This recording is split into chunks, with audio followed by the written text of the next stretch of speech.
Hi everyone, Dr. Timothy Gallagher here again at Maragal Medical. This week we have an exciting announcement.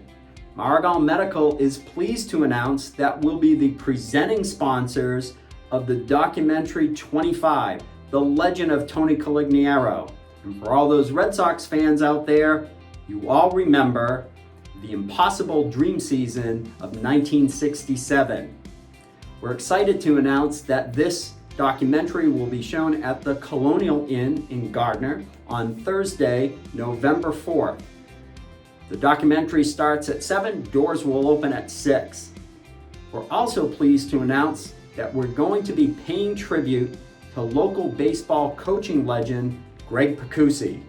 From Leominster to Gardner, from Oakmont to Legion Baseball, Coach Picucci has dedicated his life in the development of youth baseball. We're going to have that opportunity to learn more about Coach Picucci in just a moment.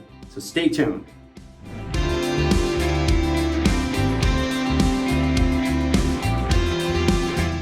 So we're here today to announce a very exciting event that's going to be taking place on November 4th at the Colonial Hotel in Gardner, Mass. We are going to be showing a fantastic film, 25, Tony Conigliaro, the documentary. A heartfelt story about a Red Sox legend, a must-see film that has gotten pretty good acclaim in some festivals and some great showings.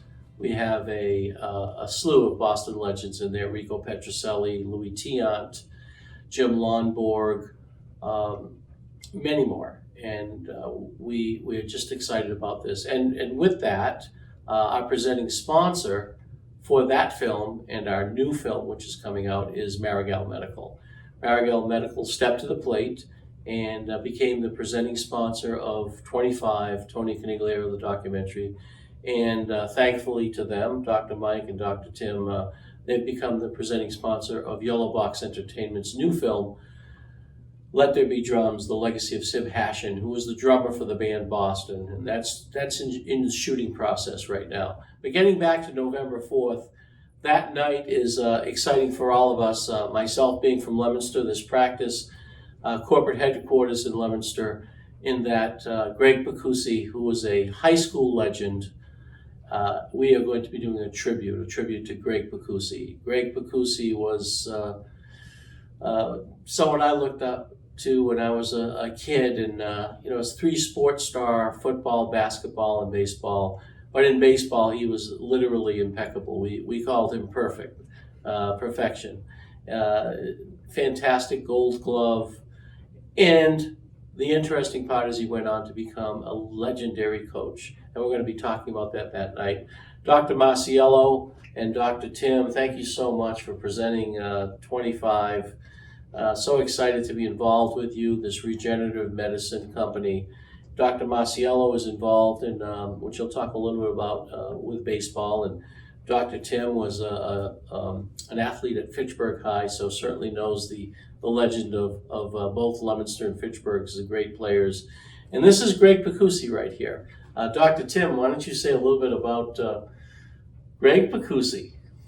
Well, it's just an honor to finally meet you, Greg, and growing up in Fitchburg and certainly spending the last part of my high school career with my coach, Ray Kazenza. Couldn't say enough positive things about the influence that you've had on the local community. And if you think about it, guys, before you retired, 43 years in coaching the area youth at a very high level. I'm just excited to be part of this whole opportunity to recognize everything that you've done for the area community. And I think combining that with the Tony C movie, we had a chance to see it in late 2020. It's a wonderful film. I know Greg's going to really enjoy it as well too. So this is going to be fantastic. And I think too, our role in Maragal Medical, it's great. Dr. Marciello has a lot of baseball background as well. We kind of look at the film and Tony C's courage, how he came back. It was just amazing, and we kind of parallel that level of courage to the big things that we're trying to do here in our physical medicine clinic where we're trying to change healthcare, where we're trying to look at newer, innovative technologies with biologics to help patients with arthritis versus addictive pain medication. So to be part of this and to honor Gregg for all of your accomplishments is just going to be wonderful. I can't wait for it. Fantastic. And Dr. Masiello, before we talk a little to our star of the day here, Gregg Picucci, tell me a little bit about your baseball endeavor here, which is very exciting. Thanks, John. And again, it's my honor also to meet and say hi to Gregg and be part of this whole endeavor. And as Dr. Tim had mentioned, we look at the ways in which we can help people overcome frailty, overcome disability, overcome their impairments.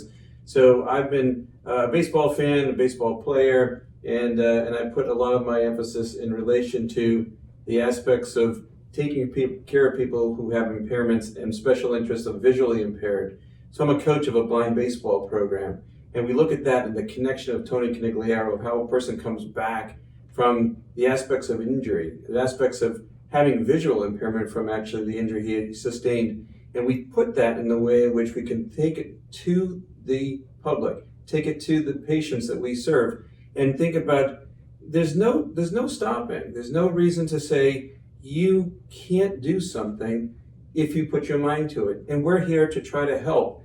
Maragal Medical, we're looking at ways to just adapt their ability to go to work, adapt their ability to return to their sport. And that's what we like to honor, again, legends in ways in which not only are just professional ball players, professional people, but ways that people work from the bottom up. And we really like to put that together, and this is going to be a great event to show how we can do that further. So in the movie 25, Tony Conigliaro, the documentary, we spend a little time, and Mike Lynch, the sportscaster from Boston, talks about Tony C as an amazing mentor to kids.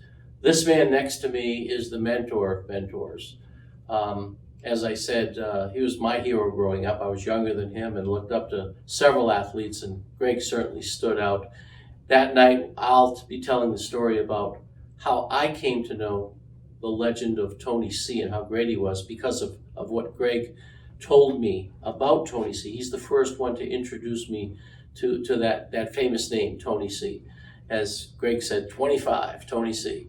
So I'm going to turn it over to Gregg now. Gregg, we're going to have people from Leominster there, Gardner, Oakmont, your Legion people, and of course people to see the film that probably don't know you and will certainly know you by the time they leave.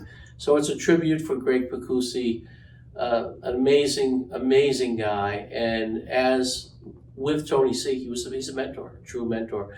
Gregg, let's invite some of these Leominster people out and Gardner people, and love to hear what you have to say. Well, first of all, let me say to you all that I'm very, very honored to be able to address young kids, to be able to be a part of this.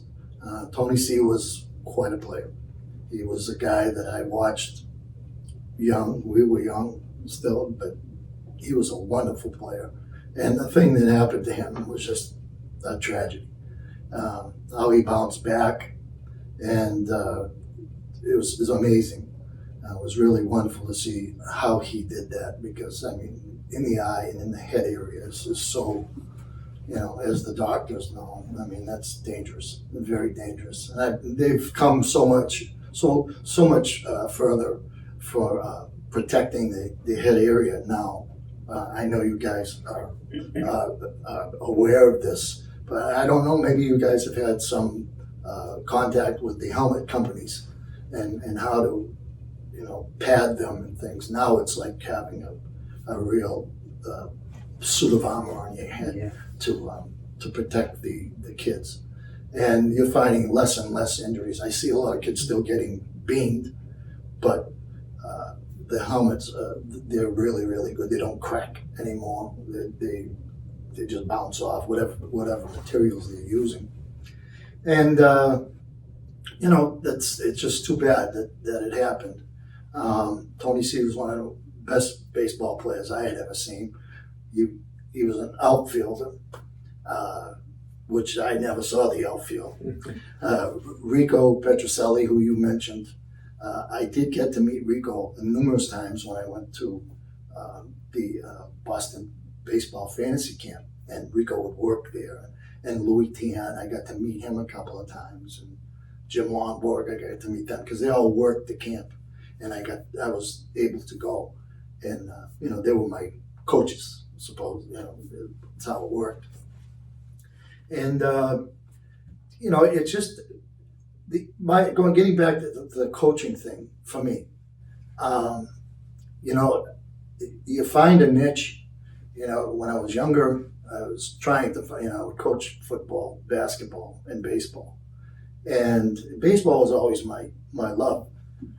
But I wanted to get a taste of the three and to see which one I would be best at, because I knew I wanted to coach because I wasn't playing anymore and not as much as I could have.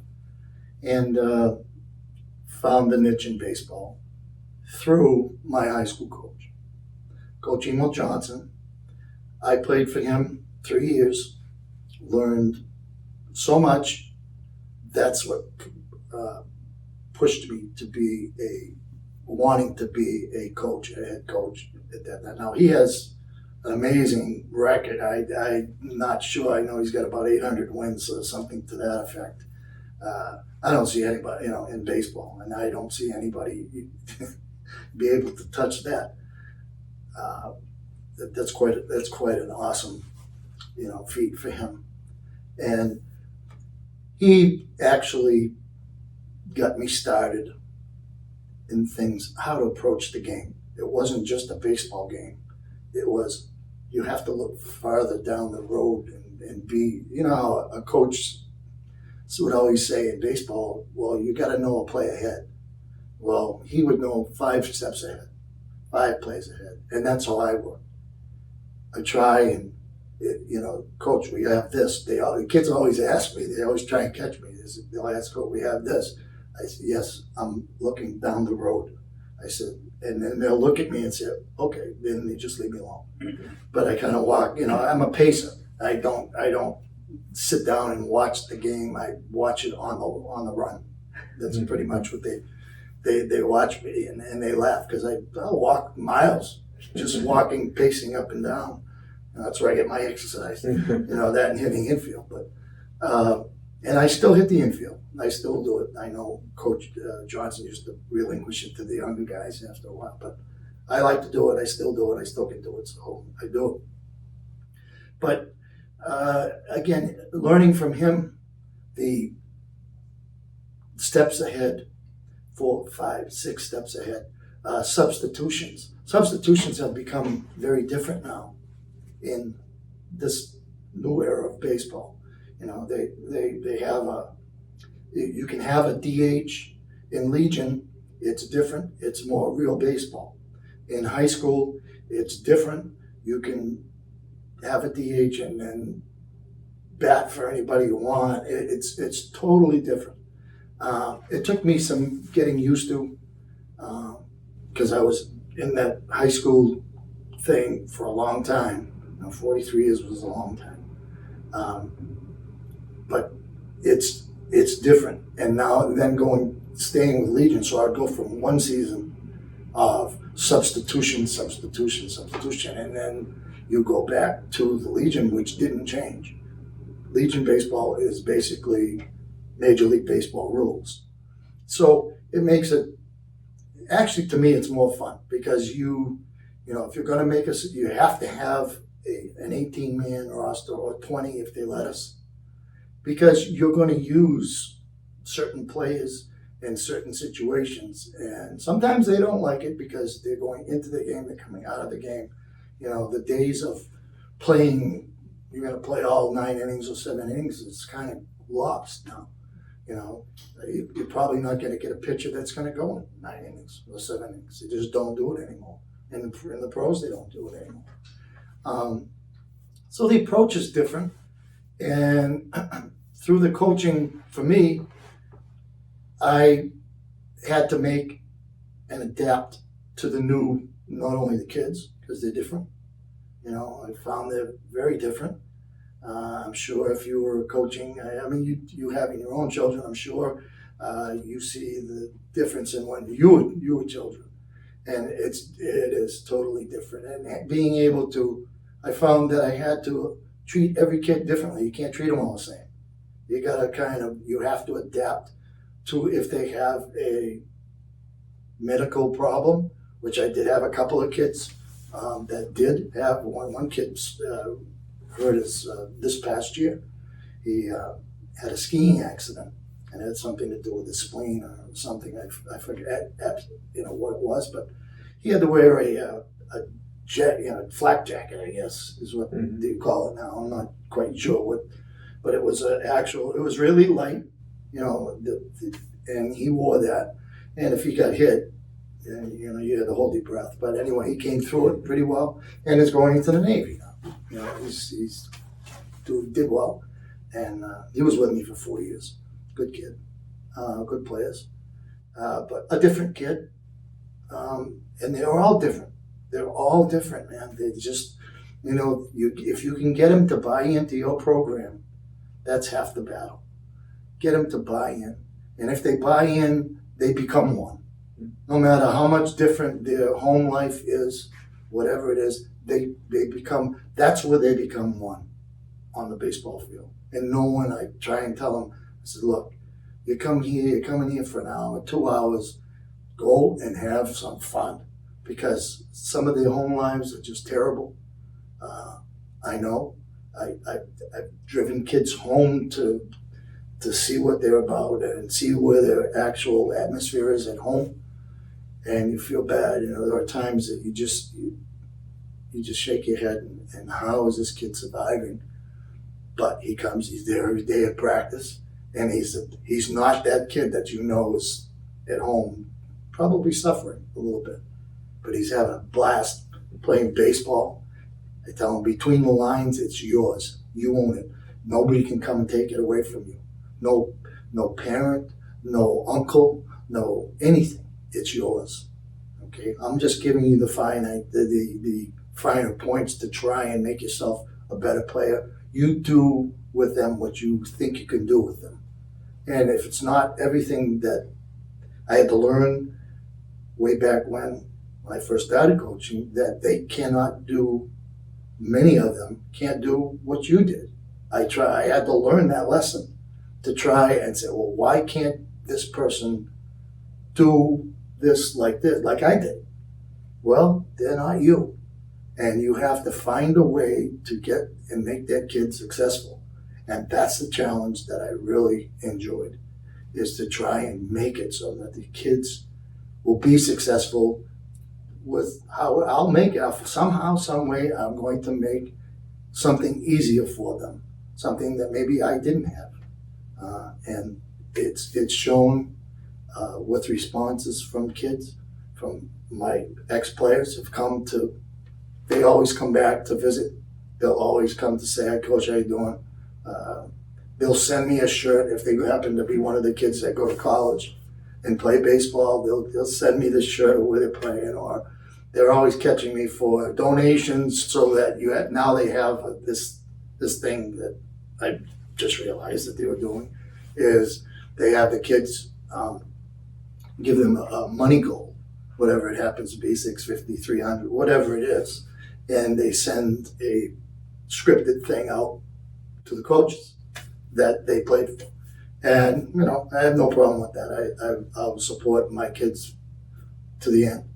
They just once they left me, it's my family, and they'll always be part of my family. I don't care which year you played, if we had a bad year, or how good you were, or whatever. They're part of my family, and I'll never shun them away. If they need something, they know they're welcome. And that's how I try to approach the coaching part of it, pretty much. Well, great. So Maragal Medical is presenting a great night here. We will be showing the film, which they are the presenting sponsor for, 25, Tony Conigliaro, the documentary. And Maragal Medical has decided to make this a free event so that all can attend. So join us at the Colonial Inn Colonial Hotel in Gardner on Thursday, November 4th. Please go to maragalmedical.com and you can get information there. You'll be seeing everything on Facebook and Instagram and social media, print. We'll get the word out. We want to see these Legion kids come out, and as we'll be doing a tribute to Gregg Picucci, Leominster, Fitchburg, his high school players, and anyone who would like to see a great film and have a great free event. Maragal Medical, thank you so much for everything you do for us. My company, Yellow Box Entertainment, which has done 8 films now, and as I've told you, they're the presenting sponsor of this film and also our new film. And what a wonderful practice! And you'll hear a little bit about what could have happened to people like Tony C. With what they have to offer, which is just groundbreaking. Thank you much, Maragal Medical, Coach Picucci. We'll see you Thursday, November 4th. Thank you. Thanks, guys. Thank you.